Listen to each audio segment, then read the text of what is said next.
So, let us begin with an uncomfortable truth. You suffer because you want to be liked, not respected, not understood, just liked. And the irony is painful. You seek the approval of people who scarcely think about you when you leave the room, yet their imagined judgment controls your smile, your tone, your posture, even the parts of yourself you hide. Perhaps you've noticed it. You laugh when something isn't funny. You nod when your soul whispers no. You soften your voice so others won't feel threatened by the sharpness of your thoughts. Why? Because being liked feels safe. It is the residue of an ancient instinct, an animal fear of being cast out. You cling to it as if your survival depends on the opinions of strangers. But listen carefully. Survival is not power. Approval is not respect. And being liked is a small cage, disguised as comfort. A man who bases his identity on being liked becomes predictable, bendable, easily shaped by the expectations of others. He begins to shrink, quietly, invisibly, until there is nothing left but a polite, agreeable shadow. You think you gain peace by avoiding conflict, but what you truly avoid is yourself. Because to be liked, you must dilute the truth. To be liked, you must betray your will. To be liked, you must perform, and performance, my friend, is not freedom. It is weakness wearing a smile. Let me speak plainly. The world does not reward the agreeable. It rewards the unmistakable, the man who chooses respect over approval. And that journey begins when you stop needing to be liked. You believe your desire to be liked is a choice, don't you? A matter of personality, or kindness, or good manners. No, it is far older than that. It is primitive, animalistic, buried deep in the marrow of your existence. You crave being liked because for most of human history, being liked meant you survived. To be rejected by the tribe was to starve. To stand alone was to die. Your nervous system still carries this ancient terror.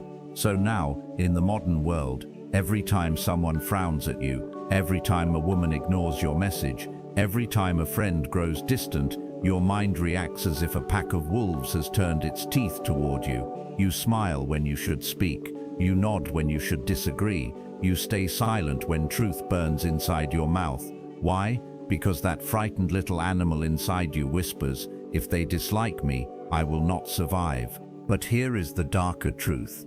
This instinct that once kept you alive is now the very thing that makes you weak. Modern society has learned to exploit this hunger. Be agreeable. Don't offend. Make everyone comfortable. These are not virtues. They are chains. Polite chains, socially approved chains, but chains nonetheless. The world teaches you to be liked because a man who wishes to be liked is easily bent, easily guided, easily drained. You ask for approval, and in doing so, you hand your will to anyone who smiles at you. Understand this: the more you crave being liked, the less you belong to yourself. You become a reflection of expectations, a mirror polished for others, never for your own clarity. And a man who does not belong to himself belongs to anyone. You think seeking approval is harmless, don't you? A small compromise here, a polite smile there. What could it cost? Everything. It costs everything. Because every time you adjust yourself to please another, you carve away a piece of who you truly are. Not visibly, not dramatically, but silently, like water wearing down stone. You begin to lose your individuality, not in one great moment, but in 1,000 tiny concessions. You speak less truth, because truth risks conflict. You hide your anger, because anger invites judgment. You soften your edges, because the world only tolerates you when you are easy to swallow. Tell me honestly, how many times have you said yes while your soul whispered no? How many times have you played the agreeable man just to avoid discomfort? You see, approval comes with a price. You must betray yourself to purchase it. And the world loves men who betray themselves. They are useful, predictable, harmless. But here is the warning you have never been told. What the world likes, it eventually consumes. A man who makes himself agreeable becomes a tool, convenient, replaceable, and easily forgotten. People will take your kindness, your time, your energy, and then demand more. Why wouldn't they? You've taught them you don't value yourself. This is the quiet tragedy of being liked. Those who like you often like you for the parts of yourself you kill to satisfy them. You shrink to fit their expectations, and then wonder why you feel small. You silence your truth, and then wonder why no one hears you. Understand this. A man who chases approval invites his own exploitation, and the more he tries to be liked, the more invisible he becomes, not just to others, but to himself. Tell me, have you ever noticed how quickly people forget the ones who try too hard? How easily they dismiss the agreeable, the pleasant, the endlessly polite? There is a reason. Everyone likes people who are easy, but ease is the quality of the ordinary. Easy men are predictable. Predictable men are common, and what is common is always replaceable. This is the hidden curse of being liked. You become just another warm body, another pleasant face, another voice blending into the unremarkable crowd. No one respects what they can effortlessly obtain. They respect what stands apart. But you, in your pursuit of likability, have shaved off every edge that made you distinct. You have become smooth, soft, agreeable, and therefore forgettable. You think people appreciate you for being nice. No, they appreciate the convenience of you, your compliance, your absence of resistance. The agreeable man becomes a background character in his own life because he is shaped not by his will, but by the wishes of others. Here is the brutal truth. People do not remember the agreeable. They remember the undeniable. And you cannot be undeniable if you are afraid to offend. You cannot be irreplaceable if you strive to be liked by everyone. Consider this. The men you admire, the men whose presence lingers, whose names echo, were rarely liked, but they were respected. Why? Because they possessed something uncommon, a spine, a voice, a boundary, a truth unsoftened for the comfort of others. Likability smooths you into nothingness. Respect carves you into distinction. Choose which fate you prefer, because the world does not reward the agreeable man, it forgets him. So, now we arrive at the point where most men turn away. Not because it is complicated, but because it is brutally simple. You want respect, yet you still cling to the childish hope of being liked. You cannot have both. You see, likability is born from your willingness to bend. Respect is born from your refusal to do so. A man who seeks to be liked adapts himself to everyone. A man who seeks respect forces everyone to adapt themselves to him. Understand this. Every time you soften a truth to avoid discomfort, every time you smile at what irritates you, every time you agree so that others don't label you difficult, you trade a piece of your dignity for a moment of acceptance, and acceptance purchased through self-betrayal is the cheapest thing in the world. Respect, however, respect is expensive. It demands something from you. It demands the spine to say no, the nerve to remain unmoved by opinions, the clarity to draw lines and refuse to blur them, the courage to stand alone when the crowd expects you to kneel. To be respected, you must be willing, even prepared, to be disliked. People do not respect you because you please them. They respect you because you do not fear displeasing them. Most men never grow into this truth. They choose comfort over character. They prefer approval over authenticity, and so they remain soft, agreeable, predictable, liked perhaps, but never taken seriously. Listen carefully. To be respected, you must be willing to disappoint many.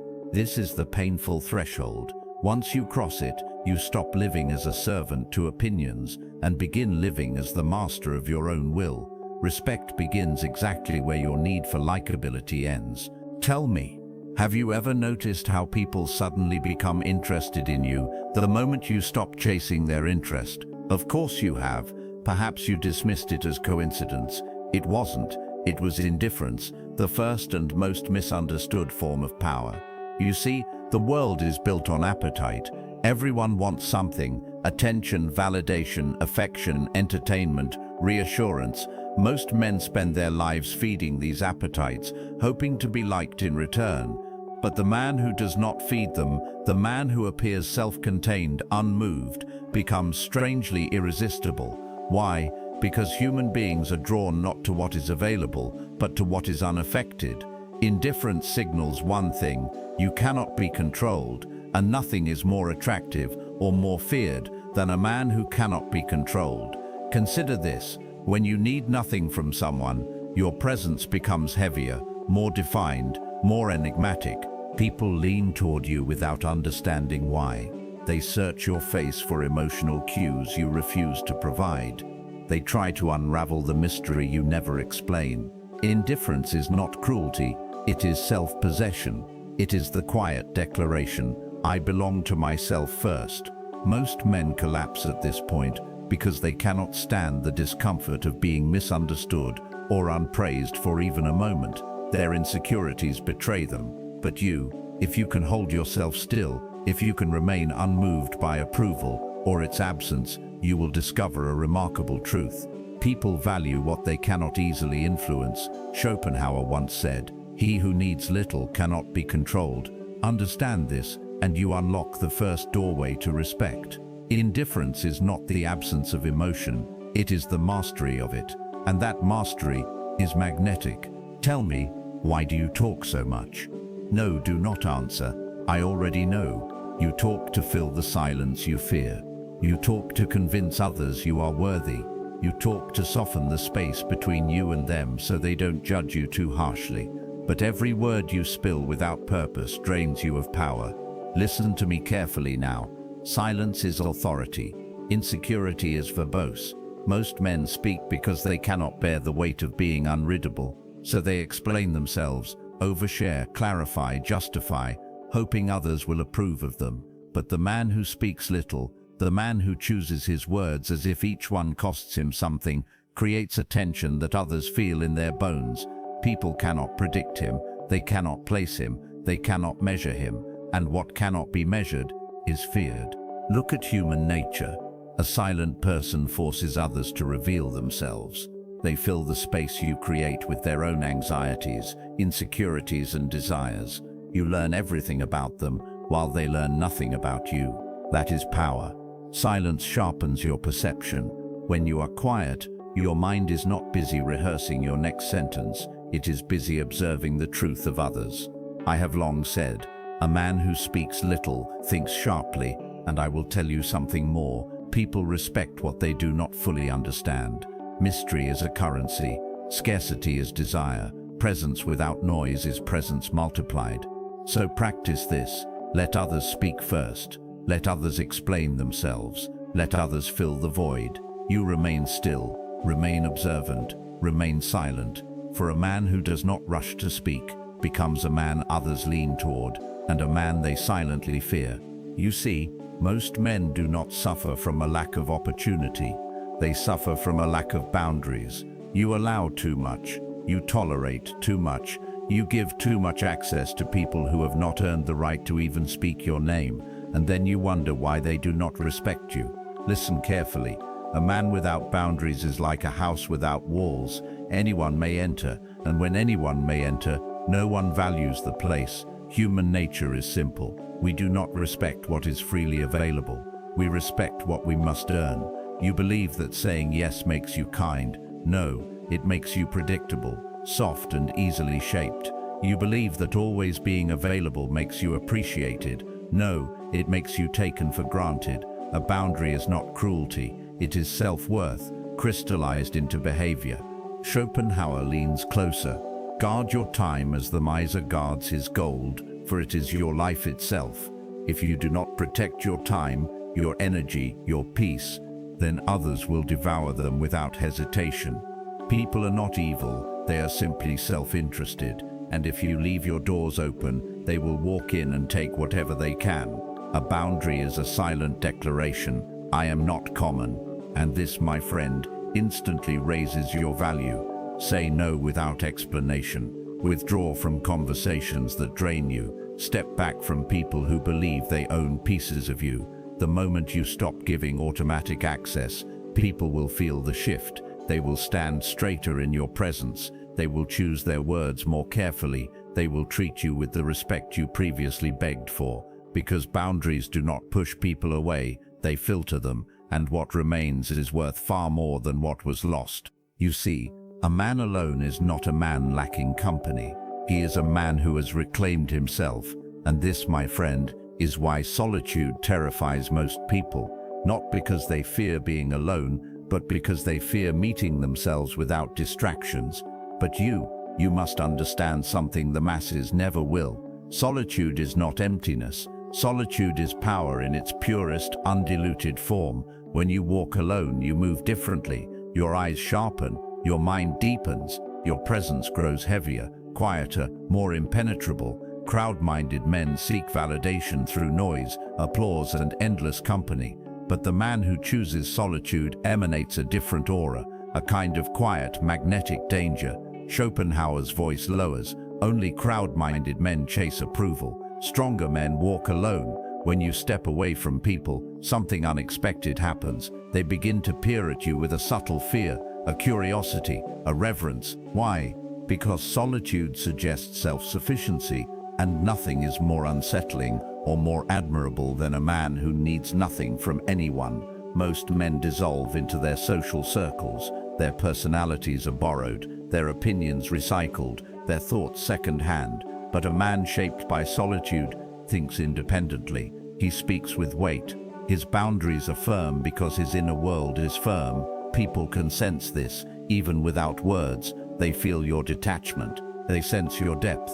They recognize that you do not need their approval, their company, or even their affection. And ironically, this is what draws them to you. Solitude creates the kind of aura they cannot explain, mystical, restrained, self-contained, like a closed book they desperately want to read but do not dare to touch. So understand this. When you walk alone, you do not walk empty. You walk with your own mind, and that is a far more powerful companion than the crowd. You see, it is one thing to understand the principles, and another entirely to live them. Most men remain trapped, endlessly seeking approval, explaining themselves, justifying their existence to people who will never truly care. You, however, can walk a different path, a path that is uncomfortable, yes, but powerful beyond measure. First, stop explaining yourself. Every justification is a subtle surrender of your will. Your actions need no audience. Your decisions require no applause. Speak with the quiet authority of a man who answers only to himself. Next, choose your words with the care of a sculptor shaping marble. Speak slowly, speak rarely, speak with precision. A thought delivered with weight commands attention. A torrent of words betrays weakness, emptiness, a hunger to be understood. Control your emotions, not suppress them, but temper them like fire in a forge. Do not react instantly. Observe. Wait. Let others reveal themselves in their haste and neediness. Lower your availability. Your absence must be felt. Your attention a privilege, not a given. Build competence silently. Let your skills speak louder than your vanity.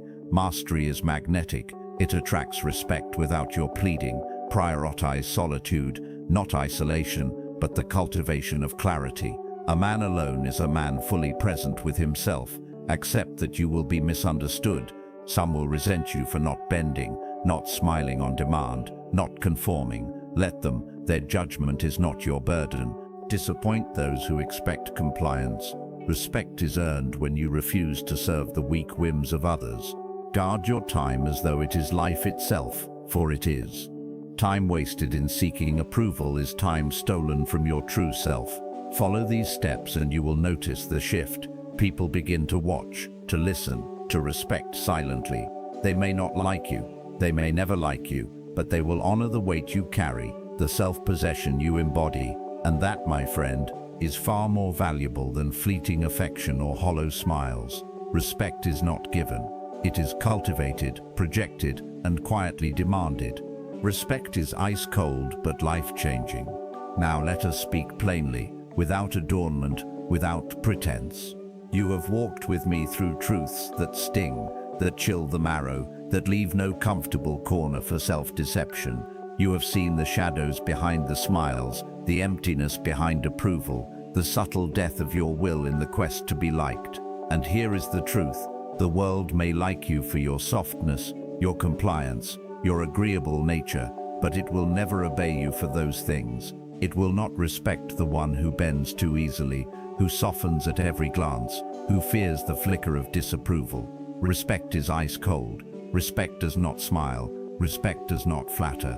Respect is clarity, presence, and the unshakable assertion of self. You must learn to embrace the discomfort of being disliked. You must be willing to disappoint, to stand alone, to let others wrestle with their expectations while you remain untouched. For in that refusal, that quiet self-possession, the power you have sought begins to crystallize. Do not confuse this with cruelty, nor with arrogance. It is not about harming others. It is about commanding your own life, defending your own essence, refusing to trade your autonomy for applause. So aim not to be liked. Aim to be untouchably yourself. Walk the path of clarity, of boundaries, of solitude, of deliberate action. Let the world witness your weight, your integrity, your unyielding presence, and respect will follow, like a shadow, silent, inevitable, and enduring. You have been warned. You have been awakened. Now choose yourself.